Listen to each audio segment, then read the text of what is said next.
ये हैं मेजर साहब। इन्हें मेजर के पद से रिटायर हुए काफी वर्ष बीत चुके हैं, फिर भी आज इन्हें जानने वाले मेजर साहब ही कहते हैं। बच्चों में ये बहुत ही लोकप्रिय है। ये बच्चों को महापुरुषों की बचपन की कहानियां सुनाया करते हैं। नमस्ते नमस्ते। अरे ये मूषक महाराज को जेल खाने में बंद कर कहाँ ले जा रहे हैं आप लोग? मेजर अंकल, हम लोग स्कूल में प्ले खेलने वाले थे और ये जो हमारा नाटक की किताब खा गया, तो हम इसे जंगल की हवा खिलाने ले जा रहे हैं। ओहो, फिर आप लोग वो नाटक, मेरा मतलब है वो प्ले कैसे खेलोगे? इसी बात की तो चिंता है अंकल। इस बदमाश का पेट हमारी मिठाई साबुन खा के नहीं भरा क्या, जो हमारी नाटक की किताब ही खा गया। क्या तुम उस व्यक्ति के बारे में जानते हो जो चूहे की एक छोटी सी घटना के कारण वर्ल्ड में फेमस है? वे महापुरुष कौन थे अंकल? उनके बचपन के बारे में बताइए ना। बताता हूँ, चलो वहां चल के बताता हूँ। Follow me. वे महापुरुष एक बहुत बड़े सन्यासी थे। दुनिया उन्हें महर्षि दयानंद सरस्वती के नाम से जानती है। ये देखो, ये है उनकी फोटो। अरे वाह, कितना बढ़िया फोटो है। अंकल, सुना है इन्होंने समाज के लिए बहुत कुछ किया है। इनके बचपन की घटना पर प्ले खेलने में सचमुच बड़ा मजा आएगा। लेकिन मैंने इनके बारे में कुछ भी नहीं सुना है अंकल। प्लीज बताइए ना, इन्होंने समाज के लिए क्या क्या किया है? महर्षि दयानंद सरस्वती जी ऐसे महापुरुष थे जिन्होंने जात पात, ऊंच नीच का भेद मिटाने की पूरी कोशिश की थी, जिन्होंने समाज में स्त्री जाति को समान अधिकार दिलाने के लिए बहुत कुछ किया था, जिन्होंने भोली भाली जनता के मन से अंधविश्वास को हटाने के लिए बहुत कुछ किया था, जिन्होंने बाल विवाह जैसी कुप्रथा को मिटाने का प्रयास किया। बाल विवाह मतलब अंकल, मैं कुछ समझा नहीं।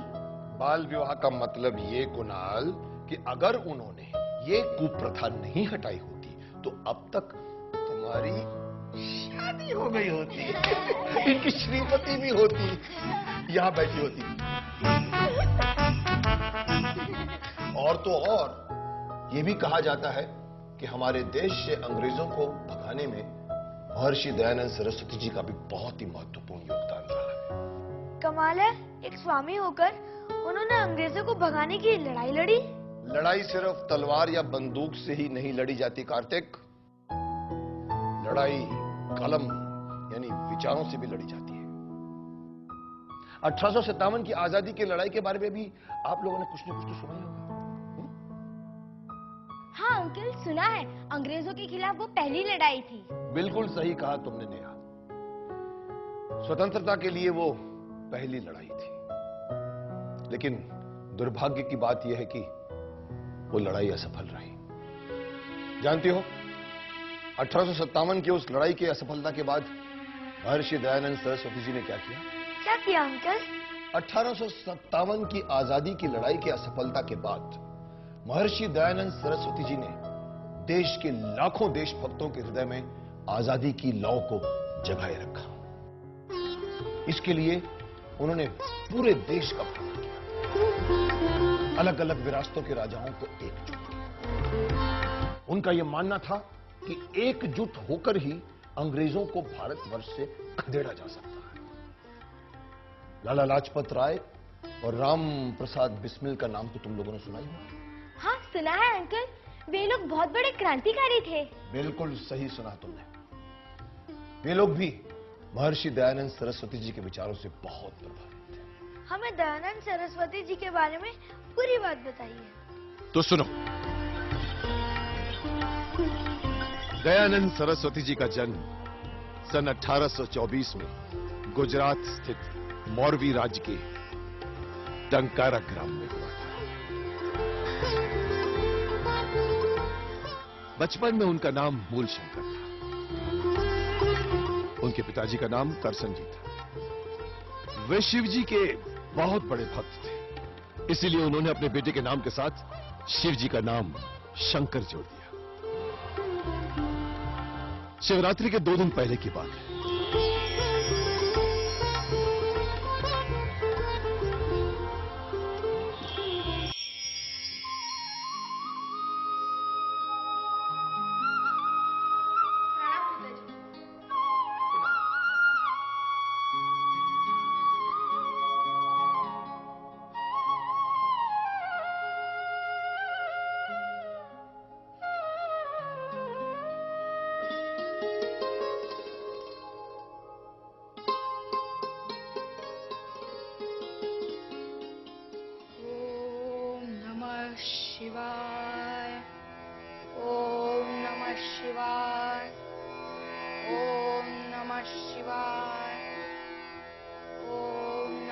शिवाय।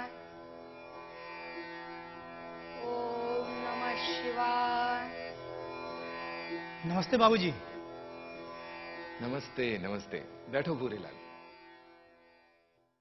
क्या बात है, इस बार तुमने हमारे खेत का पूरा अनाज नहीं दिया? कुछ समस्या आ गई बाबूजी।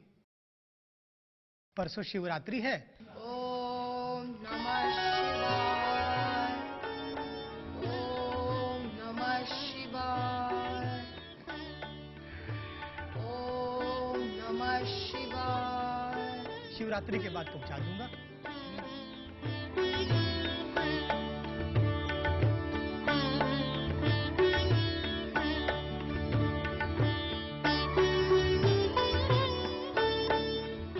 मूल बेटे,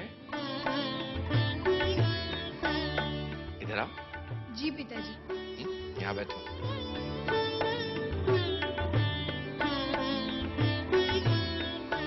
मूल बेटे, इस बार तुम्हें भी शिवरात्रि का व्रत और रात्रि जागरण करना है। मुझे मुझे क्यों पिताजी? हम चाहते हैं कि इस बार तुम भी शिवरात्रि का व्रत रखो।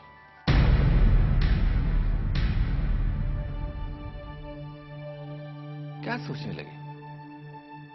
क्षमा करें पिताजी, मैं शिवरात्रि का व्रत करूं, पर किस लिए? क्यों पिताजी? भूल बेटे, ये अकारण प्रश्न क्यों कर रहे हो? तुम्हें शिवरात्रि का व्रत रखना है बस। लेकिन क्यों पिताजी? क्योंकि ये हमारी आज्ञा है। आपकी आज्ञा मानकर मैं कुछ भी करने को तैयार हूँ पिताजी। लेकिन व्रत और रात्रि जागरण। क्या तुम एक दिन का उपवास नहीं रख सकते? उपवास तो मैं रख लूंगा पिताजी, लेकिन। लेकिन क्या? पिताजी, आपकी आज्ञा से मैं व्रत तो रख लूंगा, लेकिन कारण जाने बिना व्रत का क्या लाभ? और आप ही कहते हैं दबाव में आकर किया गया कार्य कभी सफल नहीं होता, तो क्या यह व्रत सफल होगा? ये ठीक कह रहा है। मेरे दबाव में आकर ये व्रत तो कर लेगा, लेकिन उसका इसे उचित फल नहीं मिलेगा। मुझे इसके भीतर व्रत रखने की इच्छा जगानी होगी। मूल बेटे, जो कोई भी शिवरात्रि का व्रत रखता है, शिवजी प्रसन्न होकर उसे मनचाहा फल देते हैं। और फिर तुम तो शिवजी के दर्शन भी करना चाहते थे ना? शिवजी के दर्शन? हाँ पिताजी, मैं शिवजी के दर्शन करना चाहता हूँ, परंतु कैसे होंगे शिवजी के दर्शन? उसके लिए ही तो तुम्हें शिवजी का व्रत रखना है। हाँ, जो कोई भी भक्त शिवजी का व्रत रखता है और रात्रि का जागरण करता है, शिवजी उसे दर्शन देते हैं। तो क्या शिवजी सिर्फ शिवरात्रि की रात ही प्रकट होते हैं पिताजी? नहीं बेटे, संसार में जब कहीं वे अत्याचार होता हुआ देखते हैं, तो शिवजी वहां प्रकट होकर उन दुष्टों का संहार करते हैं और संसार से अत्याचार मिटाते हैं। अच्छा, शिवजी दुष्टों का संहार करते हैं? शिवजी का जो त्रिशूल है ना, उस त्रिशूल से ही तो वो दुष्टों का संहार करते हैं। शिवजी तो बहुत शक्तिशाली भगवान है पिताजी। इनका दर्शन करने के लिए मैं शिवरात्रि का व्रत रखने और रात्रि जागरण करने के लिए तैयार हूँ पिताजी। बोल बेटे, तुम्हारे मुंह से ऐसी बात सुनकर मुझे बहुत खुशी हो रही है। आओ बेटे।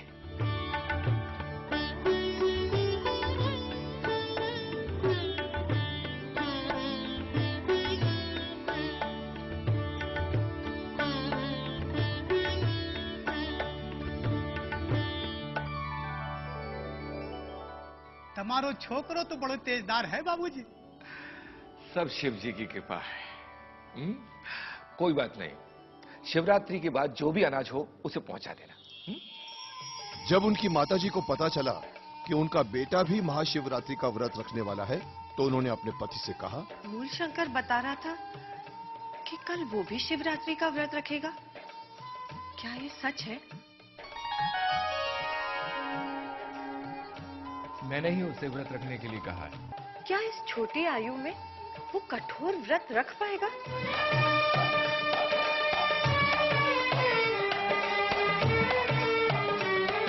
आप चिंता न करें माँ, शिवजी के दर्शन के लिए मैं प्रसन्नता से व्रत पूर्ण करूंगा और रात्रि जागरण भी। अभी तो तू उत्साह में ये सब कह रहा है बेटा, लेकिन मुझे सब पता है। जब पूजन का समय होगा तब तू खाना मांगने लगेगा। ऐसा नहीं होगा माँ, मैं कल पूरा दिन उपवास रखूंगा। और अब देख लीजिएगा, भोजन करना तो दूर की बात है, मैं आपसे जल तक नहीं मांगूंगा। नहीं नहीं, आप इसे आज्ञा बिल्कुल मत दीजिए। ये सब बड़ा होने पर करे। माँ, आप अकारण घबरा रही है, हिम्मत रखिए। आपका बेटा शिवजी के दर्शन के लिए कितना भी कष्ट सह सकता है। बस आप मुझे आशीर्वाद दीजिए, जिससे कि कल मैं सफलतापूर्वक व्रत रख सकूं।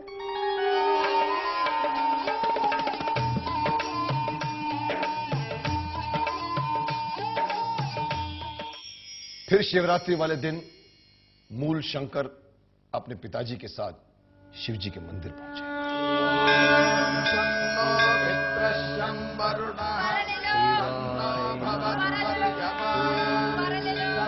इंद्रो बृहस्पति शन्नो विष्णुरुक्रमः नमो ब्रह्मणे नमस्ते वायो त्वमेव प्रत्यक्षं ब्रह्मासि त्वमेव प्रत्यक्षं ब्रह्म वदिष्यामि ऋतं वदिष्यामि सत्यं वदिष्यामि तन्मामवतु तद्वक्तारमवतु अवतु माम् अवतु वक्तारम्।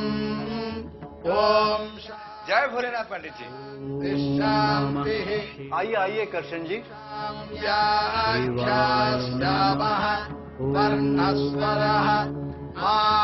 पंडित जी, इस बार तो मूल बेटे ने भी शिव जी का व्रत रखा है। और अब तो ये रात्रि जागरण भी करेगा। धन्य है, शिव जी इस बालक की मनोकामना पूरी करे। अथातस्तगम्हिताया उपनिषदं व्याख्यास्यामः पञ्चस्वधिकरणेषु अधिलोकमधिज्यौतिषमधिविद्यमधिप्रजमध्यात्मम् तामहासगम्हिता इत्याचक्षते। अथाधिलोकम् पृथिवी पूर्वरूपम् द्यौरुत्तररूपम् आकाशस्सन्धिः वायुस्सन्धानम् इत्यधिलोकम् अथाधिज्यौतिषम् अग्निः पूर्वरूपम् आदित्य उत्तररूपम्। देखो, जिस तरह से शिव जी के दूसरे भक्त हैं ना, तो बैठ के ओम नमः शिवाय का जाप कर रहे हैं, ठीक वैसे ही हमें भी यहाँ बैठ के ओम नमः शिवाय का जाप करना है। ठीक है जी पिताजी।